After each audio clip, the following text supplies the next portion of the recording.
Where do ducks go at night? What happens if you stab a gun?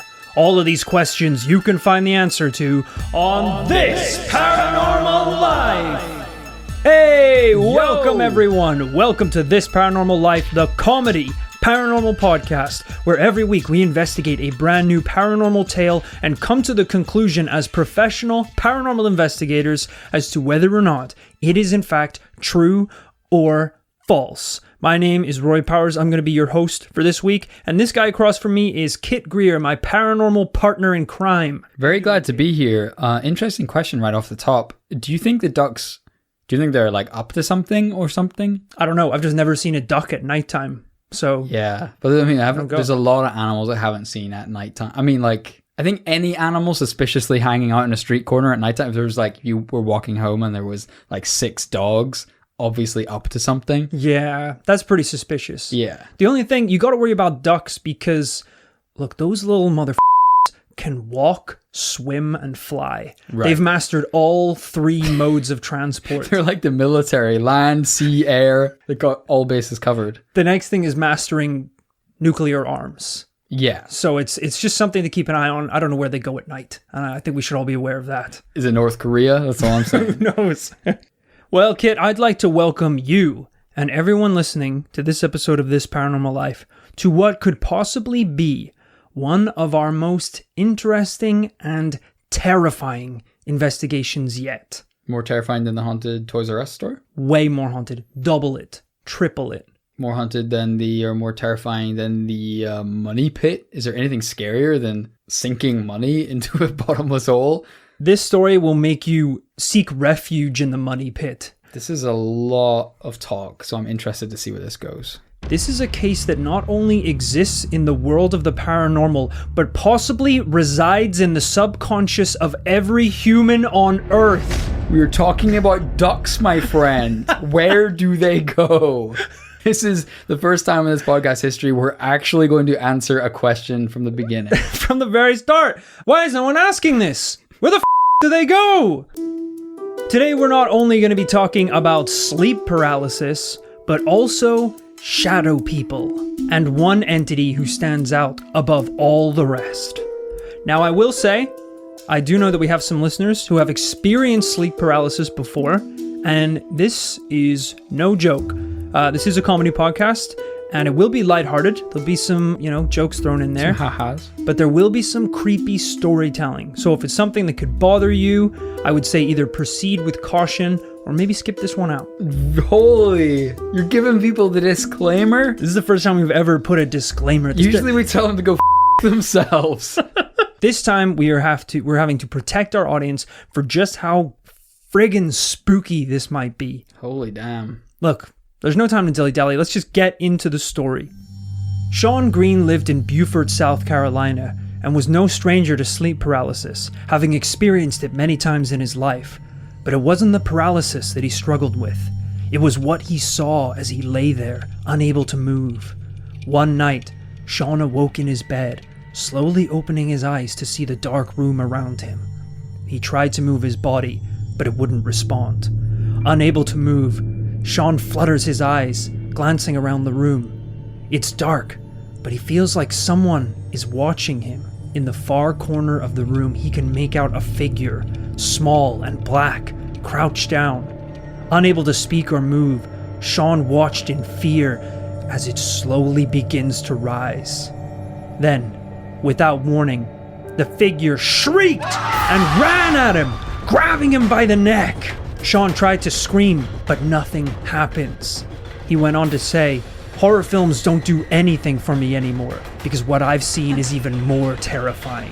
The Babadook is a puppy dog to me after what I have seen. Kit, this is the world we're going to be investigating today. Not only sleep paralysis, but the world of the shadow people. Wow, so that's what we're talking about here. That's because I don't think we've talked at length about the shadow people before. I've heard the name, but that's what we're literally talking about. Some kind of person that is completely shrouded in black darkness and mystery, but is obviously out to mess people up in their sleep. Now, what's possibly even the most terrifying thing about this whole experience is that it is one of hundreds of thousands. In fact, even on the official NHS website, some of the symptoms of sleep paralysis listed are, quote, No. feeling like someone is in your room and feeling like something is pushing you down. Those are two official listed side effects. You know that someone wrote shadow people on the list and they were like, we can't publish that as the NHS. Imagine if you got a cold and the symptoms were like seeing like demons running along your bed at night. That kind of blew me away that something like that would be on the official NHS website, but it is there. Yeah, that means it's happened to enough people that they have to let people know. Have you ever experienced sleep paralysis yourself? I don't believe that I have, not at least to the extent that I hear from many other people. I've talked to colleagues, even in work, who've experienced it many, many times. And you hear the same thing over and over and over. It sounds so difficult to believe, but I think the worst that's happened to me is the classic, not being able to move maybe, or everyone's had that dream where they can't run away or can't make a sound. Well, you had a dream where a cat stole your eyes. Sure. So that's already... And he was a shadow, sure, but he wasn't a person, so I don't count that.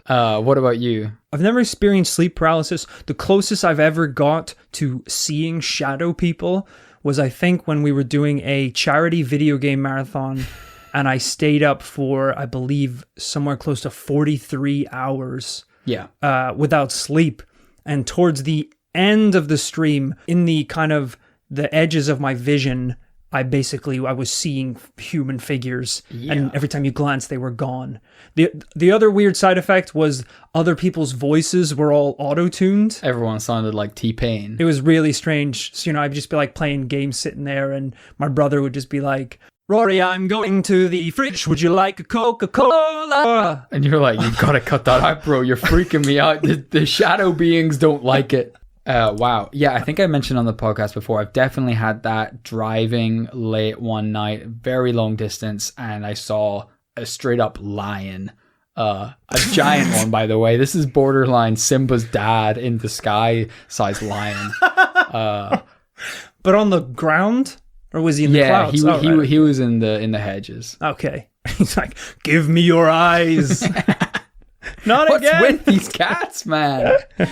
Now, obviously, we're talking about these shadowy figures, these shadowy people, and there's two options here. I'll be honest with you. One is that these shadowy figures seen by hundreds of thousands of people are simply an illusion. It's our eyes and our brain playing tricks on us. Or, of course, option number two, that they are something real and something very paranormal. Today, we're going to be pursuing option two. Now, while shadow people are most commonly linked with sleep paralysis, people have reported seeing them while fully awake in their homes, in their neighborhoods, as children, as adults. Some people believe they're ghosts, others interdimensional beings, but even though they appear terrifying, and sure, sometimes scream and strangle you a little bit in your sleep, a lot of them are actually pretty chill. Are you sure? There's stories of people having experiences with shadow humans where they just stand there or just kind of like watch you. They're just in the room. But I mean, is a nighttime intruder ever chill? Right. Can a burglar be chill? Can a trespasser be chill? Someone who stands at the end of your bed and silently stares at you. Right. Because of the situation alone, they've already broken every possible social faux pas they could. It's like, what's the chillest a warlord can be? He's already pretty f***ing evil. Yeah, Genghis Khan in a hammock still wasn't chill. If Hitler went to the Bahamas and was in like a coconut bra and a hula skirt, right, he's still bad. He's not chill. 0% chill. He's harassing someone at that tiki bar. I think what people are trying to explain more in this situation is it's the aura, it's the feeling. A lot of the times with the bad guys, you have this kind of like this horrible presence, this tension, this evil, this foreboding sense. Whereas a lot of the time you just wake up and you're like, hey, what's up, man? And they're like, eh. And I know what you're gonna say, Rory. A lot of these cases take place at night. They're a byproduct of sleep paralysis. Who hasn't at some point or another thought they saw a human figure in their bedroom? Even though people say they're seeing the same thing, it could just be an optical illusion or a nightmare. Whoever that is making a lot of good points. But to you then, I say, Kit, you. Because the truth is, you little bastard. Do you know where the sentence is going? Of course I know where it's going. The truth is, Kit, that we live in a world. I feel like you started laws. off. I think you just want to say "f you," and then you had to finish the thought. I knew where it was going, but you asking me if I knew where it was going kind of sidelined me a bit. So now I just need to get back on track. Don't you have a bunch of notes? Can you just check where you were going? Yeah, but I scrambled them up at the start. I freaking tripped on this cat right, on the way here. When you said "f you," I saw you. You actually threw them out of the room. But the truth is, Kit, that we're not here today to talk about shadow people. We're here to talk about one specific figure. We're going to try and figure out how hundreds of people all over the world have been seeing the same man watching them. Kevin Derrick wrote, "When I was about 13 years old, my parents had to leave town for a while.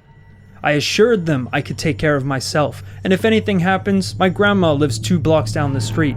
They agreed and went on their ways.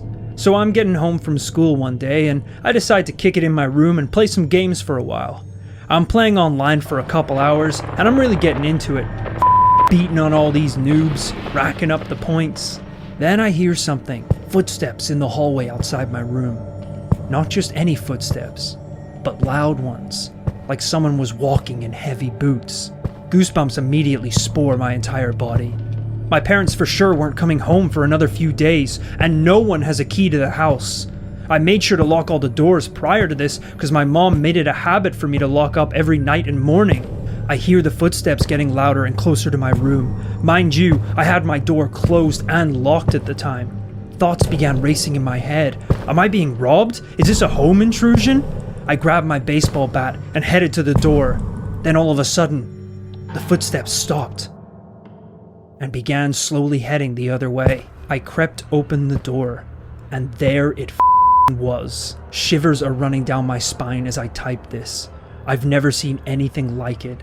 At the end of the hallway, there was a shadowy figure, maybe 7 feet tall, wearing a trench coat, boots, and a hat. No details, just an outline. A solid black shadow. It stared at me for a few seconds. At this point, I am paralyzed with fear because I know what I was looking at wasn't a person. It didn't say anything. It wasn't shocked or surprised. It was just staring back at me. It stood its ground and didn't vanish like you'd think something paranormal would do. I regained myself and jolted out of the window of my room. It's a 1-story house, so he didn't He jumped? He jumped out the window of his bedroom. I called my parents to see if they were just messing with me, but they assured me they were hundreds of miles away. It might have been my mom, for all I know. I told them what I saw, and of course they didn't believe me. They said I was having a nightmare or some stupid shit. Which is unfortunate because he's now lost any privileges. He begged and pleaded to be left in the house on his own. Then night 1, he's like, "Mom and Dad, seriously, you need to come back immediately. There is a being at the door." You would be so pissed off if you were like 15 years old and for months you've been like, "I'm a man, I can take care of myself. I've got a baseball bat. Just get the hell out of here. I'll be fine for one weekend." And they pack up the car, drive into the horizon. And then the first night, a shadow man crashes at your pad. You're like, you gotta be kidding me here. Bro, you're killing me with, I was trying to game. I'll be honest, I'm not a man. I don't know what to do. Now, Kit, that was a story about a very specific type of shadow human known as the Hat Man. Wow. This figure dominates stories about shadow people, to the point where there are online forums, groups, subreddits, all dedicated to talking about sightings and experiences with the tall hat man. Now, I actually genuinely believe that this episode is going to shock some of our viewers who have seen this person before and maybe thought that they were alone in this experience. I bet. In fact, I searched our inbox and we have emails about shadow people and the Hat Man from Stephen, George, Heather, Alicia, Humberto, and many more. I deleted all those emails because I thought they were full of shit. Some of those emails are even first-hand witnesses with their own stories. Wow. I can't believe this flew under the radar for me. Thanks for picking this one up. Yeah, I was genuinely surprised that we ignored a lot of these stories. Some of the first-hand witnesses ended like, I'm in the closet right now. The footsteps are getting closer. I really need some help here, guys. I just jumped out of a first story window. And then next week they listen to the pod and it's like, we're going to be talking about the frog people of Narnia. And please keep emailing because we've got nothing but garbage. Now, as I said, while most shadow humans are usually seen for a moment or two before disappearing, the Hat Man often outstays his welcome. Of course. And he was welcome for about 2.5 seconds. Yeah. While shadow figures have sometimes been described as harmless, the Hat Man, even without doing anything, has a very different vibe. Okay. Evil, dark energy, a sense of dread and hopelessness. Those are just some of the words used to describe his presence. Interesting. Would you like to see an artist's illustration of the Tall Hat Man? I would love to see that. There's not a lot to see, I'm not gonna lie. It's pretty much a black pretty much outline. Full shadow. Oh, interesting. So I feel like you guys got the general description. We're talking full shadow, man in a trench coat, of course. The only variable was the type of hat. Yeah. I don't know why I guess because, did you call him a tall hat man? Sorry, yes. Tall was more in relation to his height. Exactly. Not the size of his enormous hat. I was picturing top hat. Right. But this is more of I don't know what type of hat it is. It's not a million miles away from like a Panama hat or something. Yeah, people have used, Victorian style hat, fedora as well. Yeah, it's definitely bigger than a fedora, but that style, general style. Yeah, those are kind of his, because look, there's not a lot to see here, folks. No. He looks like he's a redacted human. He's completely blacked out. It's a silhouette of a guy who has a hat and is in a trench coat, allegedly. Sometimes people describe him as having glowing red eyes. And you mentioned, 7 foot tall? 7 foot tall. That again does vary. Yeah, but he's always definitely tall. He's a tall dude. Yeah, that's interesting. Which obviously adds to the sense of foreboding. I could see why, like in our first story with a small shadow being, it's slightly less threatening than a 7 foot tall guy in a trench coat. Yeah, it's kind of a tough situation because if it was a tiny little ghost or a tiny little shadow person, sure, I do what I always do. Dip my butterfly knife in holy water and come at him in the night. I come at him from behind. Yeah. I'll ground pound him like Mario. And he's already going to hit the tripwire that sends the, holy water dipped shuriken across the room. Of course. But, if he's a 7 foot guy, and I know he can at least afford a hat, he's at least pretty well put together that I feel like if I come at him, he's going to floor me. Which I can't, by the way, because I'm paralyzed in my bed like a baby. You're already floored. Now, as I said, the story that I just read you is one of thousands collected from a website called the Hat Man Project, a site dedicated to logging paranormal experiences with the Hat Man. Interesting. Another story from that site comes from Brittany Sirwan in 2013. The first time I saw the Hat Man, I was 13 years old. My best friend and I both saw him. He was standing behind a pile of wood. He was tall, dark, shadowed. He had no face. He had a hat on and a trench coat. He was just looking at us, not moving an inch. I felt such anger emanating from him.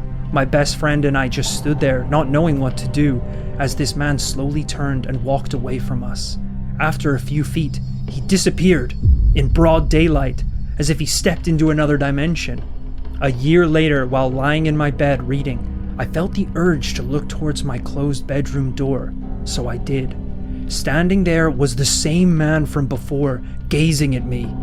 That. It felt like he was projecting emotions onto me. Dread, sadness, all loss of hope.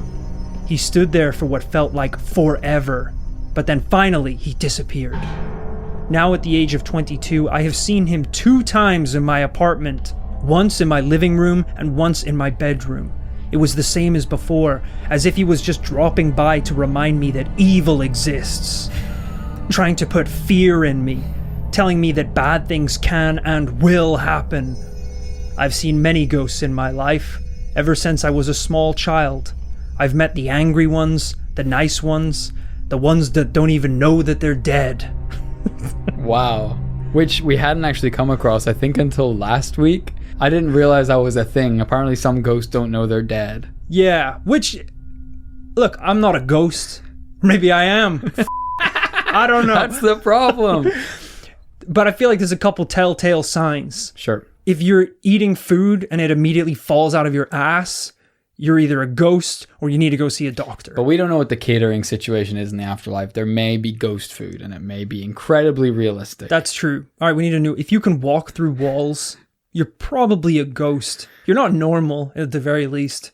I guess that's true. That's a pretty definitive one, I would say. Look at your hands. Can you see through your hands, sir?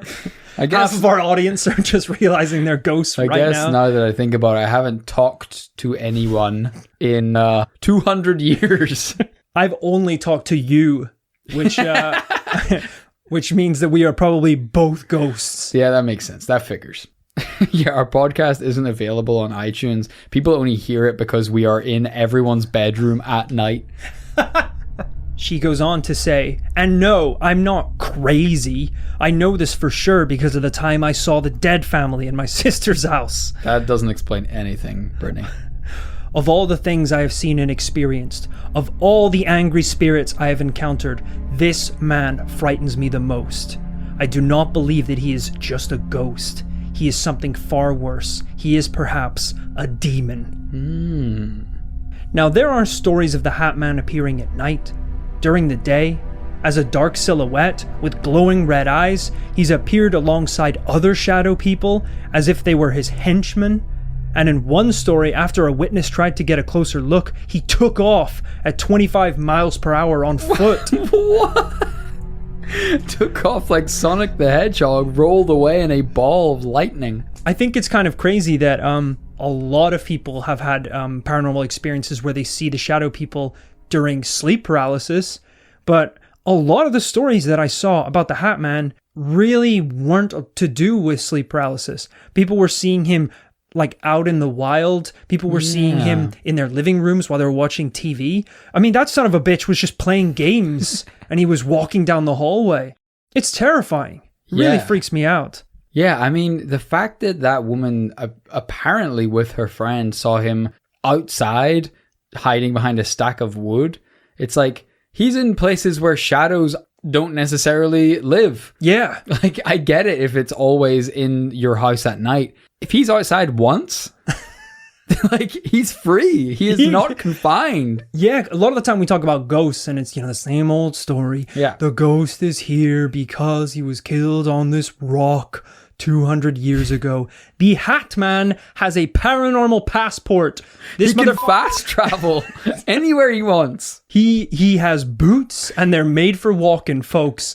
This paranormal bastard will wander your halls. He'll probably come up under your covers at night. You want to go cut some wood? He's behind the wood. He can take the tube. He can take the train, planes, automobiles. He is the ducks of the paranormal world. He can swim, fly, and run.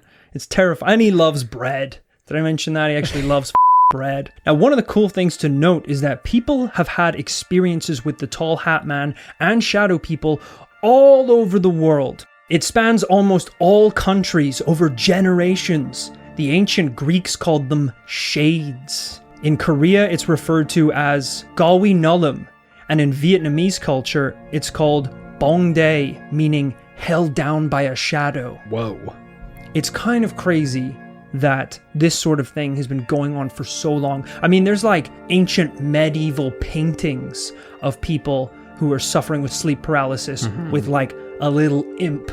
Yeah, I think I've seen those images. Like sitting on their chest, like weighing them down. And I think for the people who are listening who've experienced it, if you see those images, it seems to be exactly what people today describe. So it's obviously affected humans all throughout history. But what we're talking about today is the Hat Man itself. I mean, do you find it strange at all that, I mean, how is this happening? How is this figure of a man transcending generations, languages, all barriers to the point where people in different parts of the world, without talking to each other or being influenced by the same media or imagery, are all seeing the same shadow man? It's a fascinating question.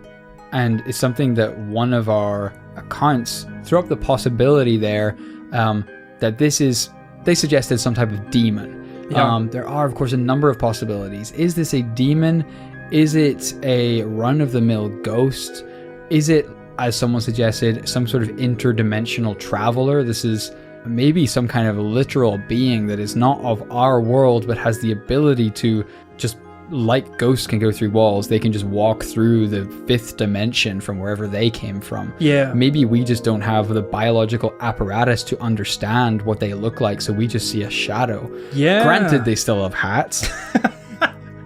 Hats are universal. They're across every dimension. I think it's funny because when we were talking about shadow people, one of the big arguments is like possibly that your body is in a state that it can only reach when you're basically like between your unconscious dream self but fully awake and alert, and that's why we see shadow people, is we're like existing between those realms. For sure. But with the hat man, he's getting a Big Mac down the street. You're not asleep. He's there. He's just chilling. He's getting a Big Mac in Vietnam and Florida at the same damn time. Yeah, I don't know if he's like, is it the same guy or is he like Santa? He has to hit like every house one time a year. He's going down the chimney with a bag of nightmares, putting them under the heads of every little child all across the world. The question... His reindeer, you ask? I a didn't. Demon, for Okay. sure.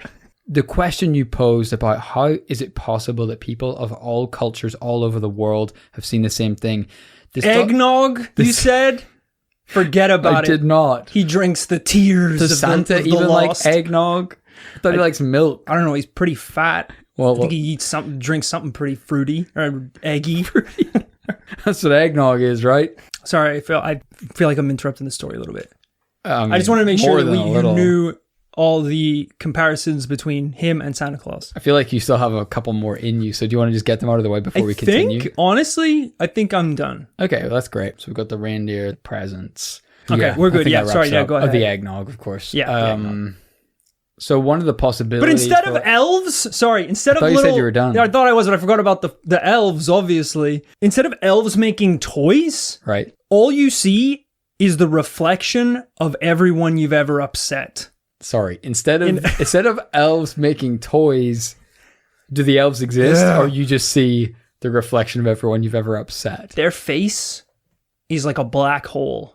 So it sounds like you're just spitballing at this point. I don't know if this is like anyone's opinion other than your own. This isn't necessarily part of the research part of the podcast.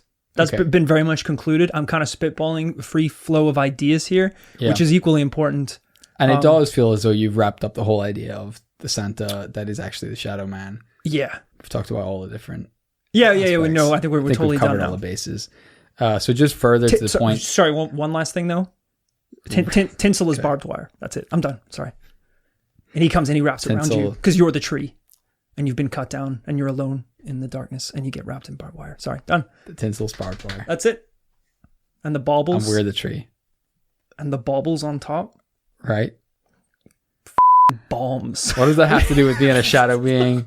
What is it? What do bombs have to? Bombs exist in our dimension, you know? Are you done? I'm done. That's it. He's an evil Santa, basically.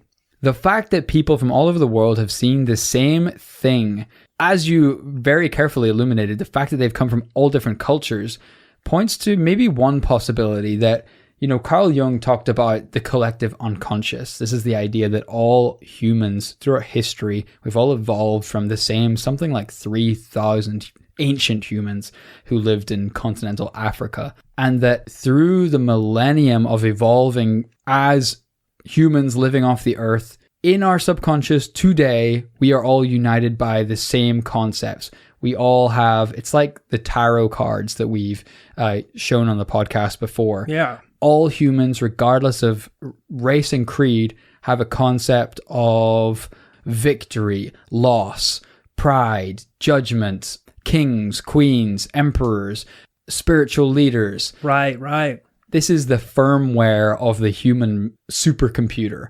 And that everything to do with our daily lives and culture and what we watch on Netflix, sure, that's all the like fancy new software. But at the very base of our brain is, let's face it, information about the tall shadow man. Yeah. I mean, this would be a kind of boring scientific explanation, but for some reason, this is tapping into some kind of ancient memory that all humans have pre-installed in their brain when they're born. I guess the only weird thing about it is that why does the prehistoric memory have a hat?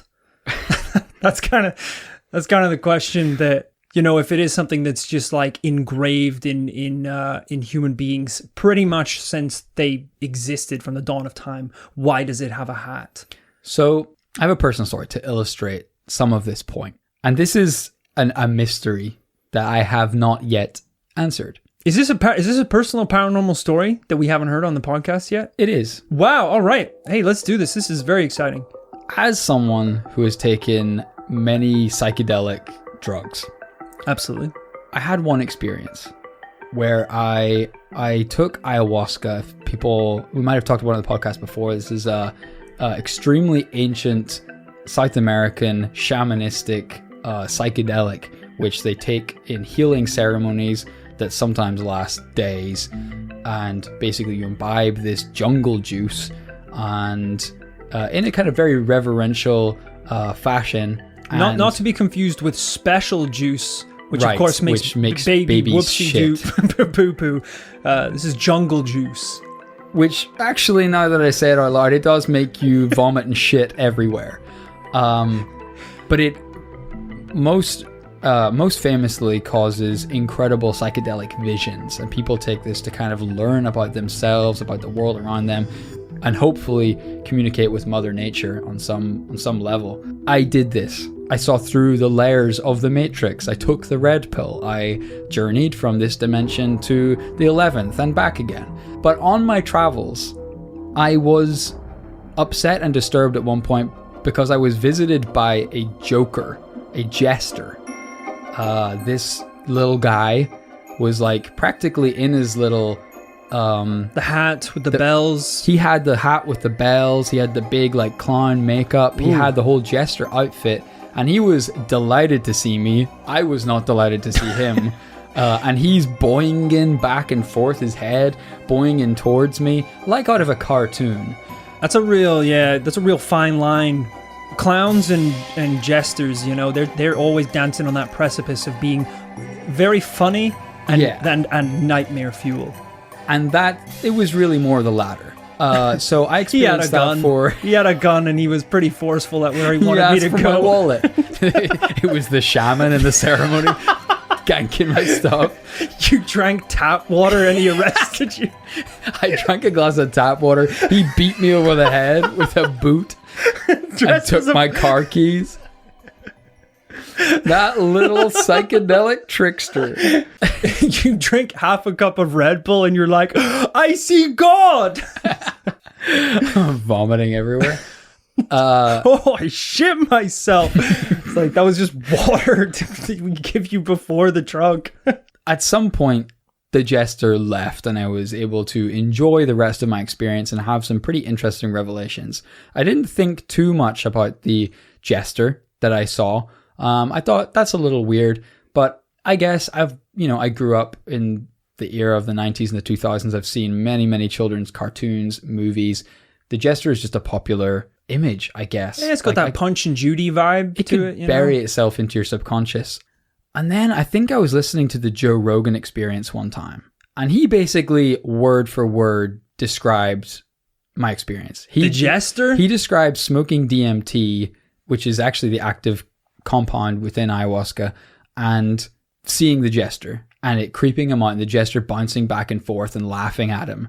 And I was like, okay, this is too weird that he had almost the exact same description of what happened. And I'm just going to Google for you to reenact what I did straight after listening to the Joe Rogan Experience. I Googled like psychedelic jester just to see if there was anything else. I found a Reddit thread. I think it might have been exactly this Reddit thread with the following image. Oh my God. And that's so scary. The name of the thread is, "Does this ring any bells? This is a fairly decent representation of the jester I met." And that was posted a couple of years ago. And I am freaking out at this point that apparently not only have I and a famous podcaster seen this, but it seems countless other people who have also experienced these psychedelics. As you can see, Roy, there is like a plethora of depictions of these psychedelic gestures. Oh my God. I almost encourage people to like Google it to kind of see what we're getting at here. Anyway, this is all to say that this is obviously one of two things. Either, like I said, the concept of this gesture, even though he's got a hat, is buried deep in the human subconscious. Yeah.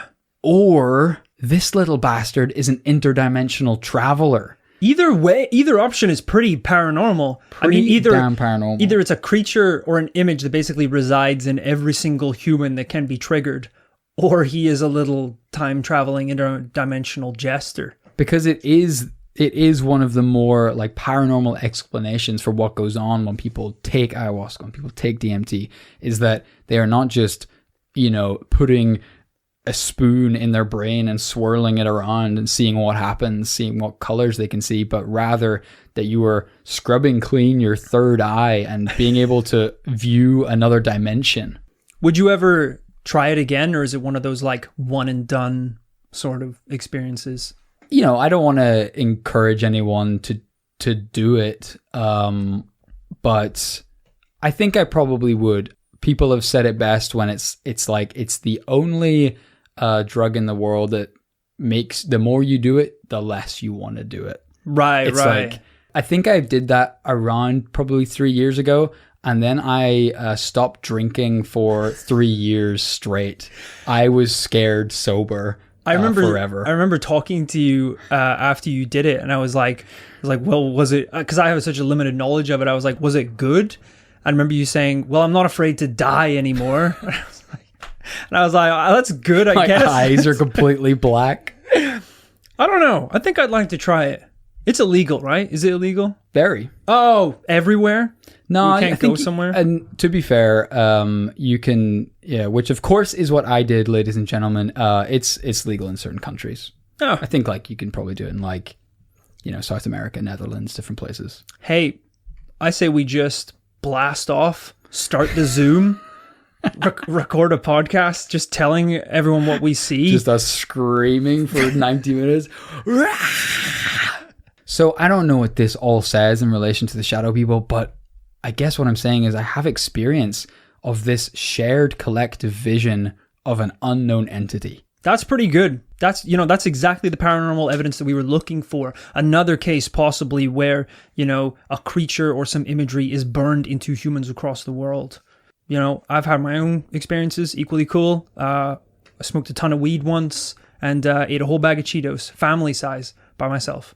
So, not quite the same level of like extreme, but like right, I definitely... But I guess you went into yourself and you realized how many Cheetos you could eat. Yeah. Kind of a similar level of like realization. There was probably like some like medieval knight there or something as well, just eating cheering me on. He's like, wow, these are better than medieval food. He's also high. It's better than eating live rabbits and drinking piss. All right, look. Had some great stories there. Some from our listeners, it was emailed in, some from the internet, and even one from our very own professional paranormal investigator. I think it's time to come down here on some sort of conclusion into let's look specifically at the tall hat man. Sure. I think this is going to be an interesting conclusion because, look, at what point is it not real? If it's something... This is you, age 15, talking to your parents. They've had to come home early from their trip and unlock the house. You're locked out. You broke both your ankles jumping out the window. I'm trying to explain to them that Edward V, the knight that's been smoking weed with me... At what point is he not real? Because I've seen him jousting in the living room and it's pretty real to me. Don't get mad at me because he brought the weed. This is medieval weed. You didn't give me a choice.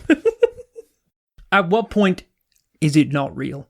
If it is something that has been seen by people all across the world, be it in their subconscious, not in the physical world, how can you argue that it's not in some form real, if that makes any sense. Yeah, you definitely. This gets to like a deeper, more confusing point of what is real and not real. I mean, we like to come down on a yes or no, but what are we saying? If we say, is love real? If we say, what about that? I've never seen love. If we say a ghost is real, like, we're not saying that you can like measure him with a thermometer or some shit, or capture him with a camera necessarily. Yeah. But if 5 people in a room all see it and all swear they saw it, that's pretty damn real. You have to start looking at the problem as a physical person. He does not exist. But whatever this is, as an image, as an entity, as even a subconscious illusion, it is to a certain point real. Yeah, like, I don't want us to get too squirrely, but I think what you're trying to say is, imagine we came down today and say this isn't real. Someone is going to go to bed tonight somewhere in the world and see this bastard. Yeah. So it's real. I think it might be real. Holy moly. Look, I know that last week was the first time possibly that we had a ghost double yes on the podcast, but it's looking like this week, I don't even know what this is. A figure, a specter? But I think for me, this week, it's going to be a yes. Tall Hat Man's real. I don't know what he is, if he's some kind of interdimensional being, but I think it's a yes. Double yes. Another one. Racking them up. Set off the alarm. Smash it. Oh, my hand. I cannot believe it, folks. Not only do we have 2 double yeses in a row, but also neither of them were alien stories. That is truly unprecedented. Which is remarkable. Are we going soft in the head from quarantine and lockdown? Maybe. Quite possibly. Very possibly. We also might be saying yes to a lot of these things because we don't want to piss them off. Just tell them they're real and maybe they won't bother you. Hopefully nobody has any problems sleeping after this episode. Even though we basically said a demon is real and he comes to you in the night. Luckily, I'm one of those people that I can pretty much fall asleep within 10 seconds. Yeah, that's every night. Head on pillow, gone like a light. But I mean, that doesn't like... It's like a superpower. Stop the demon from visiting you, surely. That's true. That is true. In fact, if anything, that gives him a bigger window. Yeah. To get like through. You're reliable. Like he knows you're gonna be asleep. He's not like waiting outside checking his watch, being like, "Is that son of a bitch still watching The Office? Yeah. It's 3 a.m. What the go to sleep." Whereas I am out 8:30. Thank you, everyone, for tuning in and listening to this week's episode of This Paranormal Life. Hope you had a good time. Hope it wasn't too spooky for you. If you want to get involved in the This Paranormal Life commune/community, you can check us out. We are on YouTube. Pew! We are on Twitter. Pew! We're on Facebook. Pew! And we are, of course, on Patreon, where the show gets funded by you, the community. You can check all that stuff out. We've made it so easy for you. In fact, now they're all clickable links in the show description. So on your phone right now, I don't know what you're probably like taking a dump or on the bus or something, or taking a dump on the bus. I'm not sure what you're doing, but just load up your phone and look, it's all right there. It's all right there. You can just click any of those little buttons and it'll take you right to where you need to go. Kablam. And as I said, we don't run ads on the show at all. It's just me, Kit, and all of you out there in the Paranormal Nation. So any support that we get comes directly from patreon.com.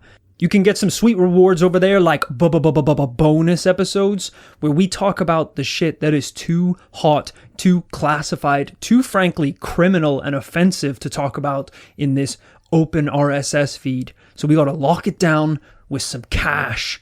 All right? You can also get a sweet This Paranormal Life t-shirt. And on our highest tier, £1,000 a month, Kit and I will visit you in the night dressed as the Tall Hat Man.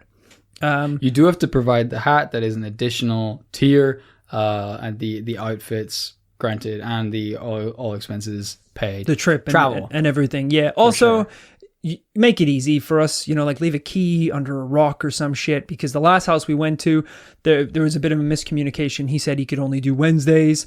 We were busy Wednesdays. We just went anyway, smashed in the door, just unhinged it from the other side. His whole family were there for Thanksgiving at the time. We come in ass naked because we were under the impression he would provide the clothes. And you are not very welcome butt naked at a family's Thanksgiving. Because he had the gall to not tell his family about the shadow people arrangement. Yeah, so his dad's just sitting there top of the table cutting the turkey, and I'm there in the doorway. And he has the gall to not offer us a slice. Unbelievable. So go on over to patreon.com and check out all of those sweet rewards. And if you do support us on the podcast, what we like to do is give you a special little shout out. So thank you to Amanda. This is one Amanda I don't want to see. Amanda, stand at the end of your bed wearing a trench coat and a hat. That is a dangerous man to see. Thank you also to Jacob Papanek. If you badmouth Jacob, he'll pop your neck. What? He will pop. He grabs it in his hands and squeezes like the freaking Terminator. You're just gone. Like a tube of yogurt pops your damn neck. Thank you also to Andy Traversa. Andy, are you a mountain? Because I want to traverse ya. Which basically is a poetic way of saying that I'm probably going to hit you with my dirt bike. Holy. That's how you get up and down mountains? Yeah, of course. So just watch out, buddy. Thank you to Edward Shawcross. Edward designed something called the Shock Cross. It is a taser crossed with a crucifix designed to take down vampires. Wow. Which is just in case the holy thing doesn't get them. Yeah, in case the Holy Spirit doesn't take them down. He's got old Father Electricity coming in with the old second punch. Father, Son, and the Holy 9 volts. It's not a lot of volts. Thank you also to Helen Deacon. Helen Deacon, you are a beacon of hope in my life, which I need because, lately things have just been like a ship just lost in the fog. Just, all the other men have jumped overboard and I'm just pissed off my ass at the wheel of this bad boy. I'm borderline looking for rocks at this point. Probably just to why get I it jumped overboard. Yeah, for sure. So thank you for being a beacon of hope. Thank you to Kai MCD. Kai is smoking that MCD oil, getting high. I don't think that's not the right abbreviation. MCD just relaxes you, gets you. That's that Bob Marley shit. What do you think what does MCD stand for? Mighty Chonged Dude. Kai is very, very high. He's a mighty chonged dude. MCD oil.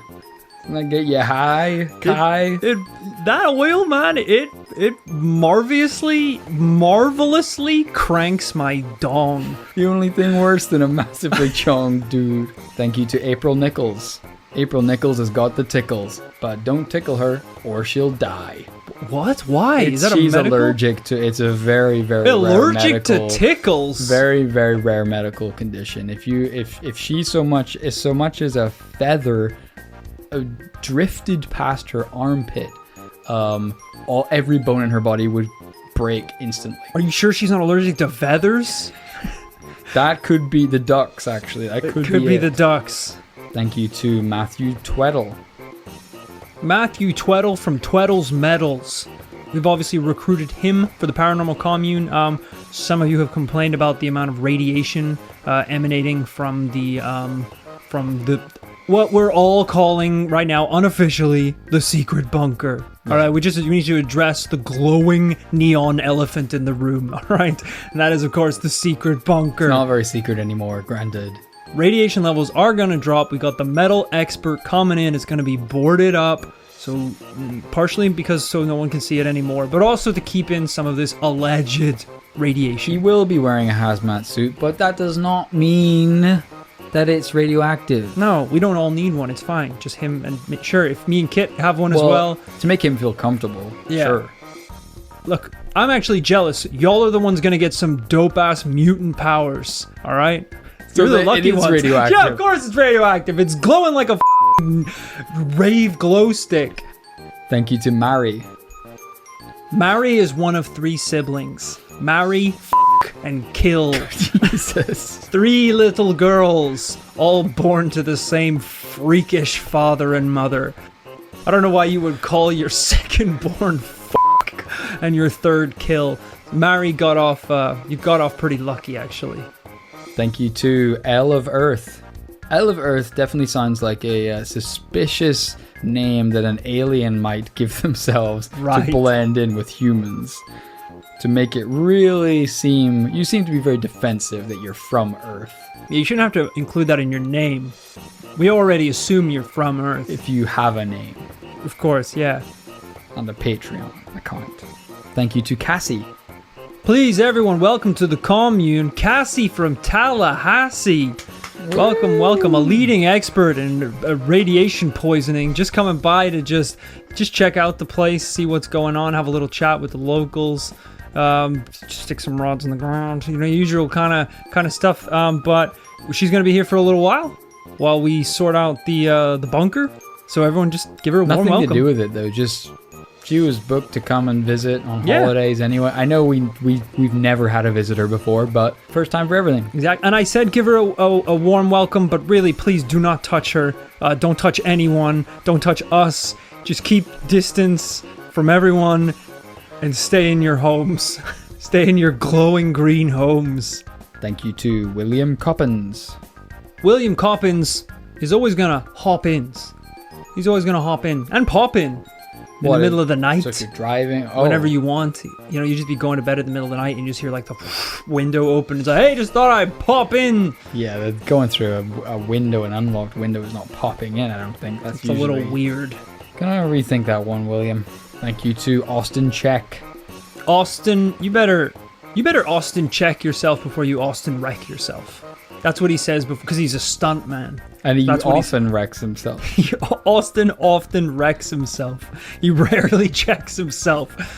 But like when it gets to the point where it's like we should really make sure that the harness is faster. Vroom! He's just gunning that motorbike down the ramp. They haven't even finished building the thing yet, so there's no altitude to it. It goes straight into the 14 buses placed at the bottom. They're in a fight scene. They're like, Austin, do you want to take this next roundhouse kick from Jackie Chan on your right side, because your left side is broken to all shit. You can barely stand. It's gone. And he's like, nah, I don't check the status of my health. And then I wreck the status of my health. And then Jackie Chan took him down. Wrecked him. Thank you to Patrick Bell. A ring-a-ding-ding. Patrick Bell got his name because in the old medieval times, before bells were invented, he would just stand at the top of the clock towers and just scream every hour. Yeah, to let people know, because they like you say, they hadn't worked out the sound of the bell, so it wasn't even a ring-a-ding-ding. It was just just yelling. Yeah, and if it was 12 in the afternoon, he'd be like, ah, ah, ah, and of course everyone's below just being like, just say 12, just yell the 12. We can hear you. It's a very small town. Thank you to Brendan Grange. Brendan Grange is an actor with range. This guy's never typecast. He's been everything. He's been a freaking tree. He's been a freaking bush. He's been like a little plant. Sounds like a lot of wood-based natural things. Has he ever been a human person? No, he hasn't technically been a human person. But in the musical theater version of Lord of the Rings, yes, he didn't play Treebeard himself, but one of Treebeard's accomplices. Who was a bush. He wasn't an ent at all. There was no lines for Brendan. Thank you to Heather McMillan.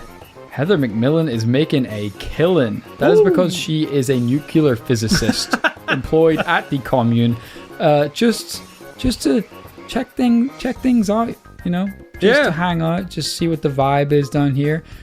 She's getting paid a lot though. She's getting paid most of the money we have because her work is very, very urgent. Irrelevant is what it meant to say. Very, very irrelevant her work is. Because there's nothing really.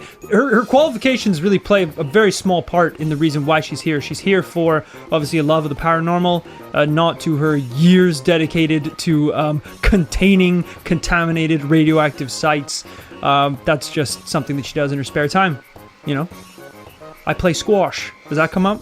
No. So let's just everyone just drop it. Thank you to Barack Obama. Wow, very exciting to have President number 44 from the parallel planet Smurf listening to the podcast.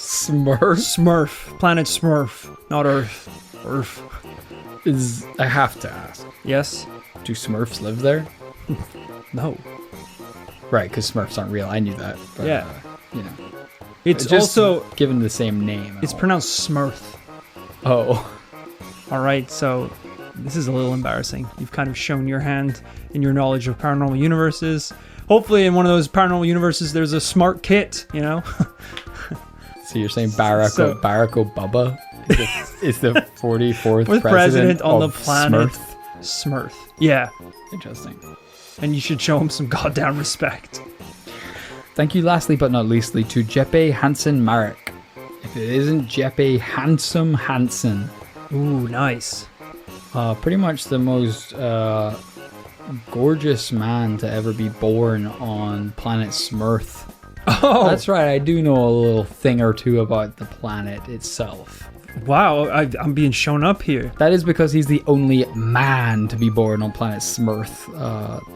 The people that live there are not technically men or women. But that does make him the most handsome of the people. Oh, alright. Of the men who've been born there.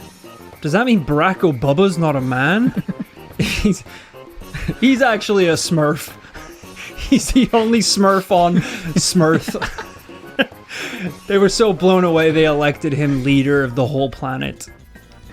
It's pretty f***ed up actually, because he's like, all the rest of them are like 10 feet tall, and he's, I don't know, like a little pebble. But he is a great leader. He's good. A great blue leader. So thank you so much to everyone who has supported us on patreon.com. Once again, the links to everything that you need to find are in the podcast description, so check some of that out. And as always, we will see you again next Tuesday for a brand new paranormal tale. They're calling! Oh my god! Oh my god! A f***ing duck has learned to call? Shit! Hello? You gotta stop asking questions, boys. Oh!